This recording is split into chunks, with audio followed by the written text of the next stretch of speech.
The Mini was designed for the British Motor Corporation by Sir Alec Issigonis in the late 1950s. Following World War II, Issigonis had designed the Morris Minor, Britain's answer to the Citroën 2CV. It was hugely popular, with 1.6 million units being built. However, this wasn't to be the peak of his career. Issigonis joined the British Motor Corporation in 1955. The British Motor Corporation was the merging of the Austin and the Morris groups. His task was to design the new three-car lineup for Austin, which was to comprise a mid-sized family car, a large flagship saloon, and a small town car focused for the cities.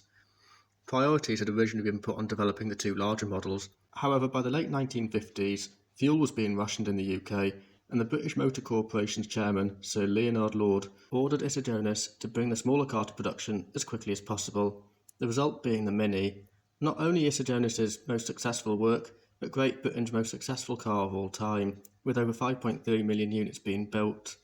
1959 saw the British Motor Corporation release the Mini under both its Morris and Austin brands, as the Morris Mini Minor and the Austin 7.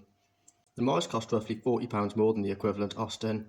The production car was little over 3 metres long, yet had space for 4 people and their luggage, thanks to smart packaging such as a small transverse mounted engine, short and front rear overhangs, and wheels that were only 10 inches in diameter.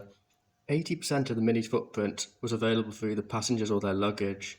In 1959, when the Mini was launched, it was exclusively available as a two-door saloon with an 850cc engine and a 4-speed manual gearbox. Early models can be spotted by their external door hinges and split sliding windows. It was priced from £496, which in 2024's money works out at about £9,700. For comparison, the cheapest car in the UK today is the Citroën Ami at £7,700. However, it's only a two-seater with a 50-mile electric range. Excluding the Citroën Ami, the cheapest car available today is the Dacia Sandero at £13,795, some £4,000 more than the equivalent Mini back in the day. And in 2024, the cheapest new Mini cost £23,135, nearly 2.5 times the original price. 1960 saw the introduction of the Austin Mini Countryman and the Morris Mini Traveller. Essentially, these were three-door estates and minivans. 1961 saw the introduction of the Mini Cooper. It had a larger 1-litre engine. Power was up from 34 horsepower to 55, and this saw the top speed rise from 74 miles an hour to 85.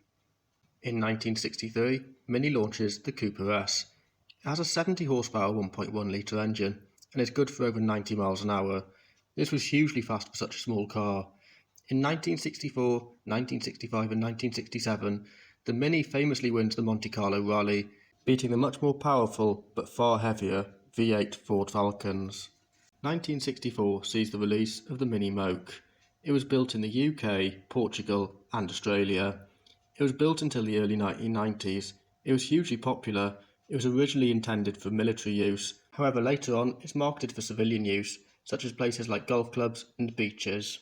1967 sees the release of the Mini Mark II, a small facelift that includes a larger rear window and a new grille.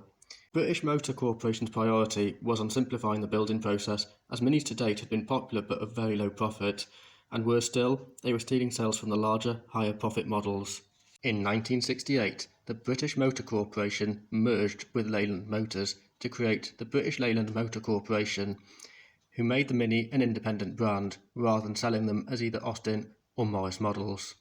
Within 12 months, British Layland has launched the Mark III Mini, only 2 years after the Mark II. The new model features a new body with larger doors and wind-down windows. It also features cheaper, simpler-to-build suspension. In 1969, Mini launches the Clubman. It's often referred to as the least popular original Mini. British Layland was short on funding, but wanted to expand the Mini range to keep the sales up. It was sold alongside the Mark III Mini, however it was a very controversially designed model. 1974 saw the Italian release of the Innocenti Mini. It used a Mini chassis, but it was fitted with an Italian body, and from 1976 it came available with 3-cylinder Daihatsu engines. In 1975, the British Layland Motor Corporation goes bankrupt, and it's nationalised into British Layland. 1976 saw the introduction of the Mark IV Mini.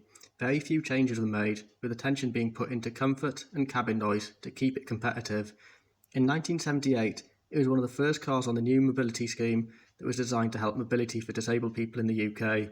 This helped the Mini slowing sales figures. In 1980, The Mini is once again sold as the Austin Mini. It sits under the slightly larger replacement, the Austin Metro, which was soon outselling the Mini 3-1.